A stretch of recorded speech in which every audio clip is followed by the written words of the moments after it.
पानू बाबू तुम्हारे स्कूल का विरोध करने पे तुले हुए हैं। बस अब बाकी यही रह गया कि आप अपनी लड़की की शादी किसी हिंदू घर में करा दीजिए। धर्म संप्रदाय ये लोगों को भुला देते हैं कि इंसान इंसान है। पानू बाबू समझते हैं कि वो और उनका समाज मुझे शिकार के जानवर की तरह घेरे डालकर अतल समुद्र के किनारे ले आए हैं। राधा, मुझे एक ही बात की चिंता है कि ललिता ने ये जो संकट खड़ा कर रखा है, क्या इसकी चोट वो सह पाएगी? कई बार उत्तेजनावश हम एक अंधी स्पर्धा में दौड़ पड़ते हैं, लेकिन जब उसके परिणाम आते हैं ना बेटा, तो उसको सहने की क्षमता हमें नहीं होती। इसलिए मैं अच्छे से जानना चाहता हूं कि ललिता ने अपना अच्छा बुरा सब सोच समझ के ये निर्णय लिया है कि क्या ये सब उसके लिए उचित है या नहीं। बाबा, मैं एक बात तो निश्चय के साथ कह सकती हूँ कि समाज की कोई भी सजा लोलिता जैसी लड़की को नहीं झुका सकती। लेकिन मैं फिर भी जानना चाहता हूं कि वो ये सब वो गुस्से या जिद में आकर तो नहीं कर रही है। नहीं बाबा, अगर ऐसी बात होती ना तो मैं लोलिता की बात पर कभी ध्यान नहीं देती। मुझे तो लगता है बाबा कि लोलिता के मन के गहराई में जो बात थी वही शायद चोट खाकर बाहर निकली है। ऐसे में इस बात को दबा देना बाबा लोलिता जैसी लड़की के लिए बिल्कुल अच्छा नहीं होगा। और फिर बाबा, बिनोय बाबू तो अच्छे आदमी हैं। सो तो है, लेकिन क्या बिनोय ब्रह्मो समाज में आने के लिए राजी होगा? ये तो मैं ठीक से नहीं बता सकती बाबा।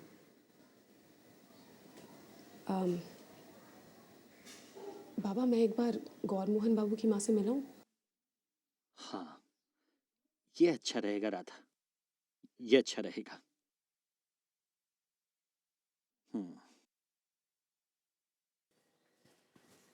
माँ जी प्रणाम। लाइए मैं आपकी मदद कर देता हूँ। नहीं नहीं बेटा, रहने दो।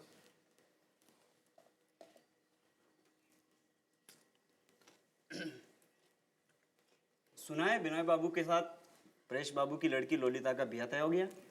ये कभी सच नहीं हो सकता है। क्यों सच नहीं हो सकता? बिनोय के लिए क्या यह असंभव है? मैं ऐसा नहीं कह सकती, लेकिन इतनी बड़ी बात बिनोय मुझसे कभी नहीं छुपाएगा। ये बात मैंने ब्रह्मो समाज के लोगों से सुनी है, इसलिए इस पर पूरा विश्वास किया जा सकता है। अंत में बिनोय को ऐसा होना ही था, मैं पहले से ही जानता था। मैंने गोरा बाबू को सतर्क भी किया था।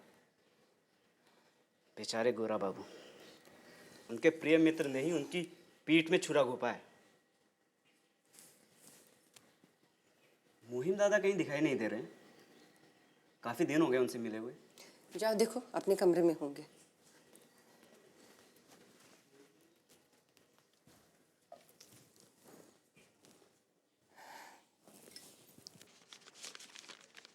लोलिता के साथ विवाह करने से बिनोय किसी तरह सुखी नहीं हो सकेगा और लोलिता का भी उससे अमंगल ही होगा।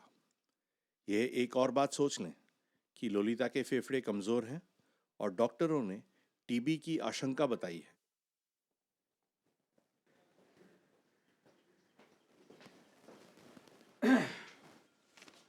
अरे पानू बाबू, आप? हाँ, आपसे एक जरूरी बात करनी थी। बैठिए।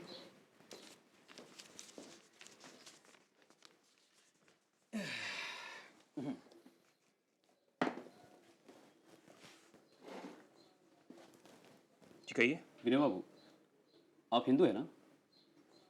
जी बिल्कुल। मेरे इस सवाल का बुरा मत मानिएगा। कई बार हम लोग अपने चारों तरफ के हालात को सोचे विचारे बिना अंधे होकर चलने लगते हैं। इससे संसार में दुख फैलता है और ऐसी हालत में कोई अगर हमें ये बताए कि हम क्या हैं, हमारी सीमाएं क्या हैं और हमारे आचरण का फल कहाँ कहाँ तक पहुँचता है, तब ये सवाल बुरे लगने पर भी हमें उस आदमी को अपना दोस्त ही मानना चाहिए। आप व्यर्थ ही भूमिका बांध रहे हैं। कोई अप्रिय सवाल आ जाने पर मैं किसी प्रकार की हिंसा कर बैठूं, ऐसा मेरा स्वभाव नहीं है। आप बेहिचक कहिए, क्या कहना चाहते हैं? मैं यहाँ पर जानबूझकर अपराध करने का दोष नहीं लगाना चाहता, लेकिन बिना सोचे विचारे भी अपराध करने का परिणाम भीषण हो सकता है। ये तो शायद आपको बताने की जरूरत नहीं होगी।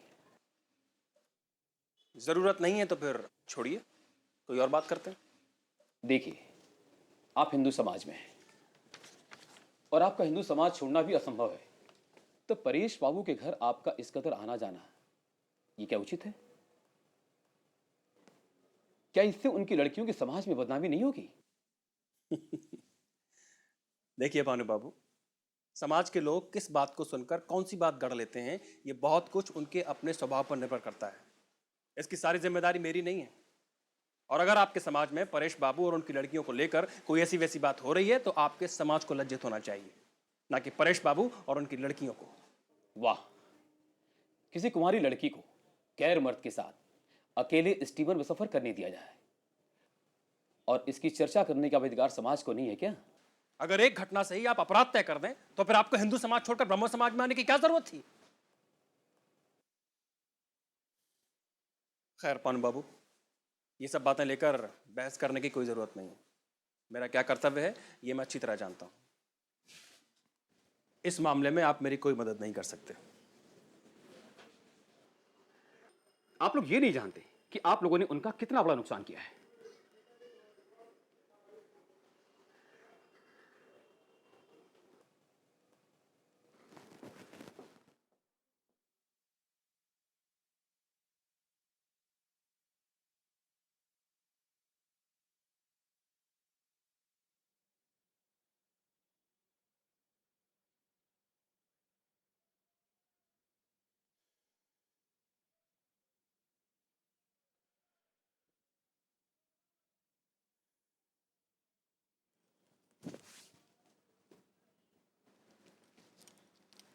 क्या बात है विनू?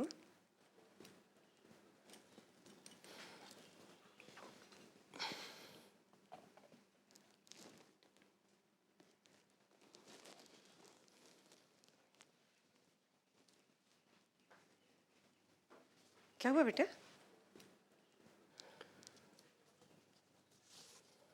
ऐसे पढ़ो माँ।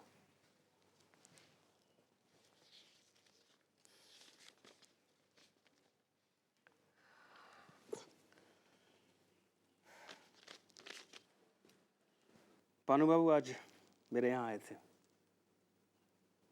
और मुझे खूब बुला बुला करके चले गए। क्यों? उनका कहना है कि मैं अपने आचरण से उनके समाज में परेश बाबू की लड़कियों की निंदा हो रही है। सुना है तुम्हारा और लोलिता का ब्याह पक्का हो गया है। इसमें तो मुझे कोई निंदा की बात नहीं दिखती है। लेकिन वहाँ अगर ब्याह करने का कोई रास्ता होता तो निंदा नहीं होती, जबकि ब्याह की कोई संभावना ही नहीं है। इस तरह की बात करना, अफवाह फैलाना कितनी अन्याय की बात है, और खासकर लोलिता के लिए बहुत कायरता है। देख बिनू, तुझ में अगर जरा भी पौरुष है ना, तो तुझे लोलिता को इस कायरता के चंगुल से बचाना होगा। कैसे? कैसे क्या? ब्याह कर कर। और कैसे?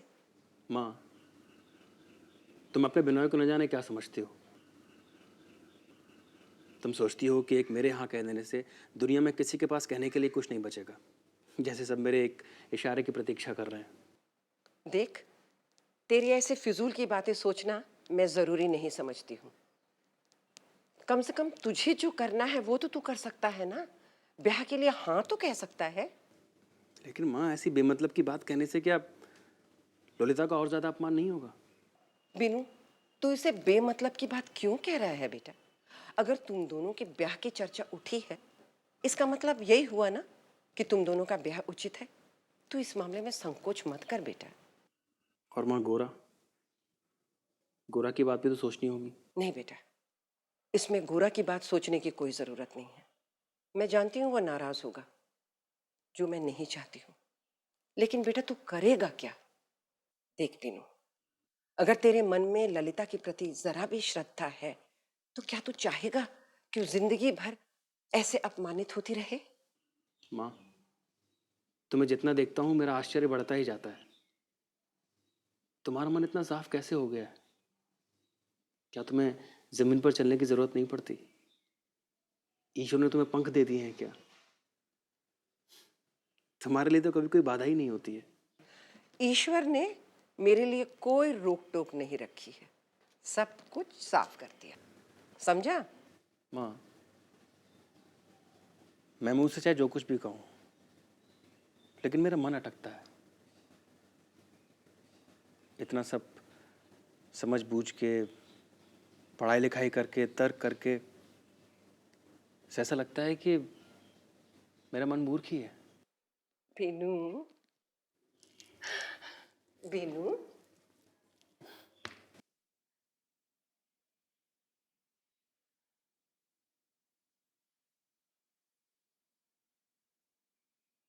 ललिता के साथ तुम्हारा क्या संबंध है?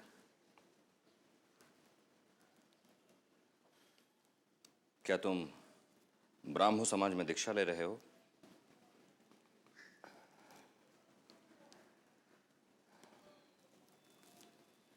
समझ गया। बिनोय को जाल में फंसाकर उसका सर्वनाश करने के लिए ही परेश बाबू के घर में बड़ी निर्लज्जता के साथ आयोजन होता रहा। बिनोय बेचारा भोला है, उनके जाल में फंस गया। गोरा को फंसाकर दिखाए तब जाने। मुहिम,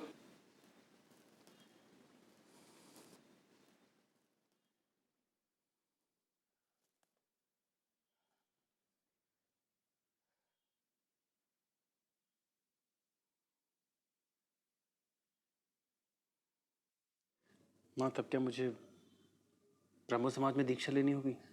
नहीं, मैं इसे जरूरी नहीं समझती हूँ। और अगर वो जबरदस्ती करें तो? बेटा, इस मामले में कोई जबरदस्ती नहीं कर सकता है। जानता है बीनू, अभी तेरा कर्तव्य क्या है? तू जाकर परेश बाबू से मिल। उनसे बात करने से सब मामला साफ हो जाएगा।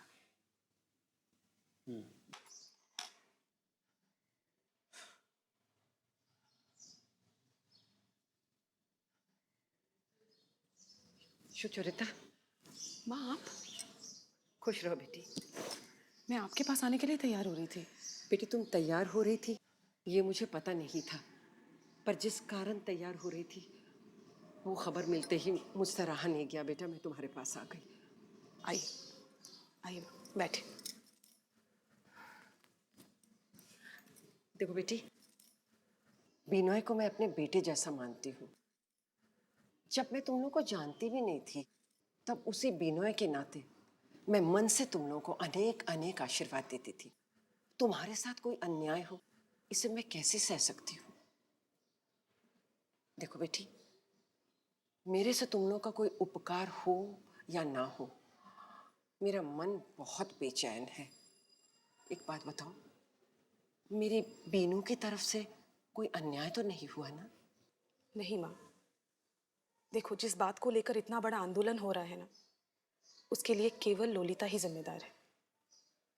अगर ललिता अचानक बिना किसी को बताए स्टीमर पर बैठ के चली जाती है तो इसमें बिनोय बाबू का क्या दोष है माँ? और फिर लोग इस तरह से बातें बना रहे हैं जैसे जैसे दोनों ने सलाह करके ये किया हो। और तुम तो जानती हो ना माँ, ललिता ऐसी तेजस्विनी लड़की है कि किसी को सफाई देने में या फिर असल बात क्या हुई थी ये बताने में कभी नहीं जाएगी।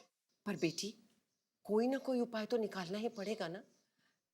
जब से बिनोय ने ये सब सुना है, वो इतना बेचैन है कि मैं तुम्हें कह नहीं सकती। वो तो अपने आप को ही अपराधी माने बैठा है। अच्छा माँ, तुम्हें क्या लगता है कि बिनोय बाबू? देखो बेटी, तुम बिनोय को ललिता के लिए जो कुछ भी करने को कहोगी ना, वो करेगा। मैं उसे बचपन से जानती हूँ। एक बार जब वो आत्मसमर्पण कर देता है तो कुछ भी बचा के नहीं रखता है। इसीलिए मैं डरती हूँ बेटी कि कहीं बिनोय का मन उसे ऐसी जगह ना ले जाए जहाँ से उसे कुछ मिलने की आशा ना हो।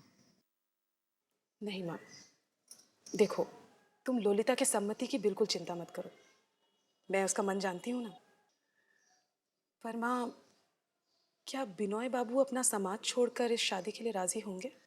समाज हो सकता है उसे छोड़ दे, पर वो खामखा आगे बढ़कर समाज को क्यों छोड़ेगा? इसकी क्या जरूरत है बेटी? ये आप कैसी बातें कर रही हैं माँ? क्या बिनोय बाबू हिंदू समाज में रहते हुए एक ब्राह्मण लड़की से शादी करेंगे? अगर वो राजी है तो तुम लोगों को तो कोई आपत्ति नहीं है ना? हाँ, ये कैसे हो सकता है? देखो बेटी, सीधी बात है। मेरे घर में जो नियम चलता है, मैं उस नियम के अनुसार नहीं चल सकती। इसीलिए बहुत से लोग मुझे ईसाई कहते हैं, मैं भी सामाजिक कार्यों से जानबूझकर अपने आप को अलग रखती हूँ। तुम सुनकर हंसोगी, गोरा मेरे कमरे में पानी तक नहीं पीता है। पर मैं क्यों कहूँ कि ये घर मेरा नहीं है, ये समाज मेरा नहीं है। जब तक कोई अड़चन ना आए तो ऐसे ही चलती रहूंगी। हाँ, कोई मुश्किल आ जाए तो भगवान जो रास्ता दिखाएंगे उसी पर चल पड़ूंगी। जो मेरा है वो अंत तक मेरा ही रहेगा। वो अगर मुझे स्वीकार ना करे तो वो जाने। अच्छा माँ, तुम्हें क्या लगता है कि ब्राह्मो समाज की जो राय है, क्या बिनोय बाबू की भी वही राय है? हाँ बेटी, उसकी राय भी बिल्कुल वही है। ब्राह्मो समाज की राय कोई दुनिया से निराली राय तो नहीं है ना बेटी। तुम्हारे पत्रिकाओं में जो उपदेश निकलता है, मीनू कई बार मुझे पढ़ के सुनाता है। मुझे तो उसमें कोई अनोखी चीज दिखी नहीं। लोलिता, आओ बेटी लोलिता, बैठो। कैसे? खुश रहो, आओ मेरे पास बैठो। ठीक तो हो ना? देखो बेटा, किसी भी अच्छी चीज की मील बुरी चीज से बैठाना सबसे कठिन काम होता है। लेकिन ये होता है ना दुनिया में। सुख दुख से दिन कट ही जाते हैं। और ऐसा भी नहीं है कि ऐसे रिश्तों में सब बुरा ही होता है, भला भी होता है। अगर ये भी संभव है तो दो जनों के मत में अगर थोड़ा फर्क हो तो उनका मेल क्यों नहीं हो सकता है? क्या दो मनुष्य के मत मिलने से ही वो असली मेल होता है बेटा? जो समाज मामूली फर्क नहीं मानता है और सबको मिला देता है, क्या ऐसा समाज दुनिया में नहीं है? ईश्वर के साथ मनुष्य हमेशा झगड़ता रहेगा। समाज नाम की चीज क्या इसीलिए बनी है?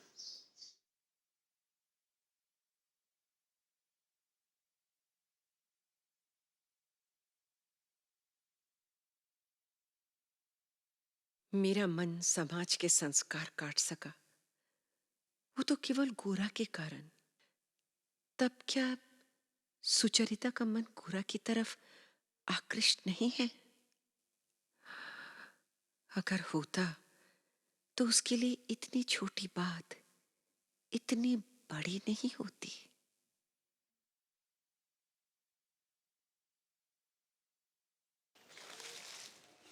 विनोय, मैं नहीं चाहता कि ललिता को संकट से उभारने के लिए तुम कोई दुस्साहस भरा काम कर बैठो। समाज की आलोचना की चिंता मत करो। हाँ, जिस चीज को लेकर इतनी हलचल मची है, हो सकता है 2 दिन बाद उसे कोई याद भी न रखे। आप लोगों का स्नेह ऋण मैं कभी चुका नहीं सकूंगा, लेकिन मेरी वजह से आपके परिवार में जरा से भी अशांति हो, ये मेरे लिए असह्य है। तुम मेरी बात को अच्छे से समझ नहीं रहे हो विनोय। आओ बैठो।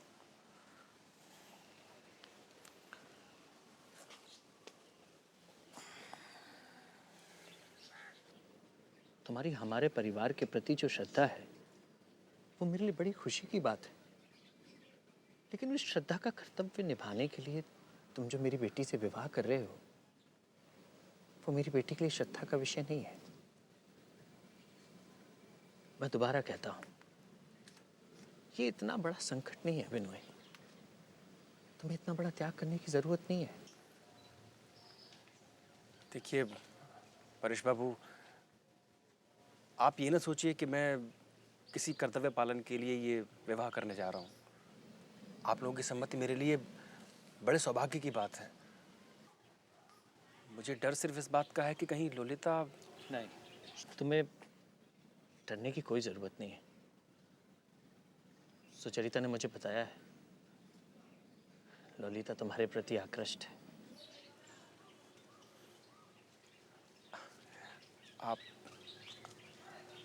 आप लोग मुझे इस योग्य समझें, इससे बड़े आनंद की बात मेरे लिए और कोई नहीं है परेश बाबू।